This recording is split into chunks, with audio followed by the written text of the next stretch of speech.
Hey everybody, I hope you're having a great day so far. So earlier I went to the doctor, had to do a little checkup, and no big visit or anything, nothing important going on.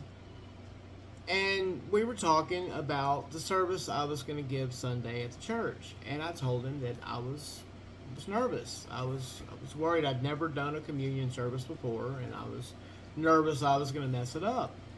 And he told me, he said, "Don't be nervous." He said, "It's not when you're up there presenting," he said, "it's not you up there."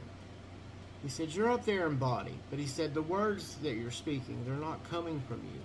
They're guided by God. They're guided by the Holy Spirit. He uses people to speak His word throughout the world so everyone can hear Him.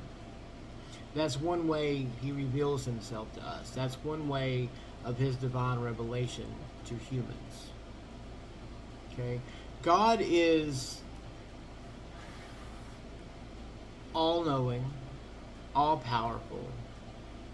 Nothing controls God, yet God controls everything. He is so far out of our spectrum of understanding, the only way we can even know of His existence is if He makes Himself present to us in His divine revelations. Okay? These revelations can come from nature. It can be seeing a sunset, hearing a bird chirp, watching the leaves blow in the wind. It can be a feeling in your heart, in your spirit. It can be a thought. It can be anything from the most minute air molecule hitting the side of your face to a literal mountain standing up and moving 100 yards. It is whatever God decides that He needs to use to communicate to you and show you He's there, and show you His purpose, and guide you to doing His purpose and serving His will. Because that is what we are. We are all servants of God. No one is above or equal to God on this earth. We are all human. We are all His creation. Okay? He uses us, people like me, pastors out there that are worlds better delivering a message than I am. It's not their skill. It's not their knowledge. They're not the ones communicating these messages. It's God communicating these messages through them. You look at the prophets. All of those prophets. You look at John, the apostle. He wrote Revelation. Revelation is stuff that hasn't even happened yet. It's the end of the world. It's Jesus returning to this earth. That didn't come out of his own imagination. He wasn't some Stephen King type author.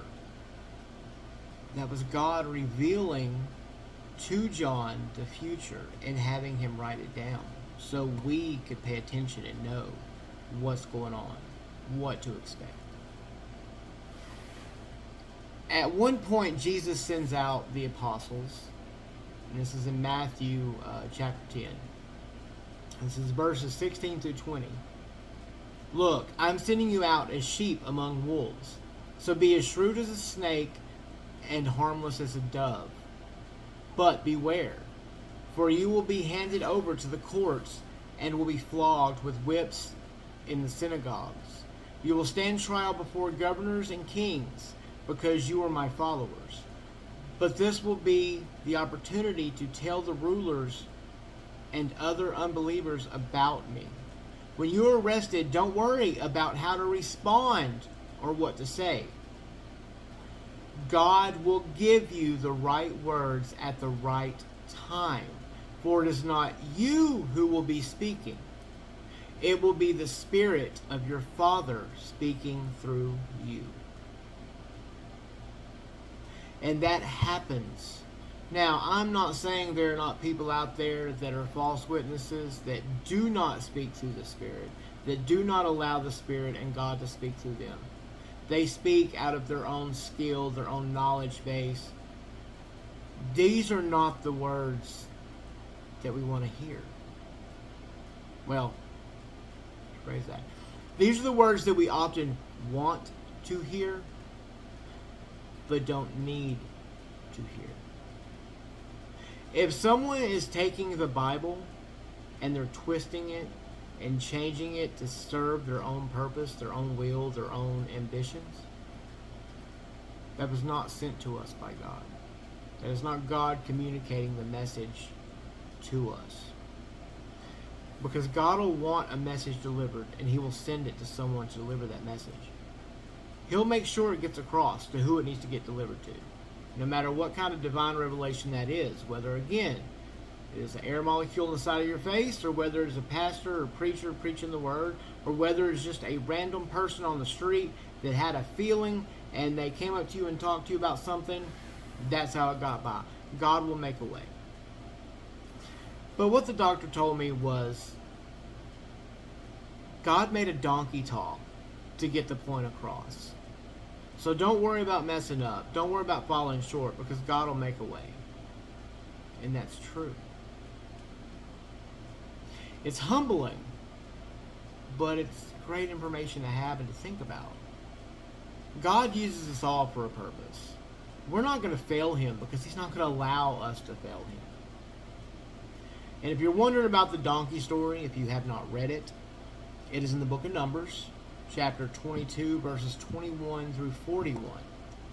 It's Balaam and his talking donkey. But it's an interesting story. Definitely should check it out if you haven't. If you have heard it and you haven't read it in a while, go back to it. Not going to hurt to refresh your memory. But the Holy Spirit speaks to us all, and God uses who He needs to use and how He needs to use us. That is His way, one of His many ways of His divine revelations for us as humans, so that we know that He is there and know His purpose and His will for us. All we've got to do is listen. God handles the rest. So, today, if you're out in public, you go to the store and you see somebody and you have this feeling to speak to them about Jesus, do it. If you want to speak to somebody about Jesus and you're afraid of what they'll say or what they'll think of you, don't. If you come across a doubter and you want to try to teach them about the love of Jesus and you just don't know what to say, don't worry about it. Pray. Ask God. Ask God and pray. He'll give you the words to speak because He wants us to create disciples. He wants us to bring people to His kingdom. That's what we've all been tasked to do. We've got to do it. We just got to trust that the Holy Spirit and God Himself will lead us and guide us, give us the words we need to know, show us how to present this information to others so that we can serve Him in His glorious kingdom. So have a great day today, and just remember, if God can make a donkey talk, think about what He can do through us as humans. Food for thought. Have a great day, everybody, and have a blessed weekend.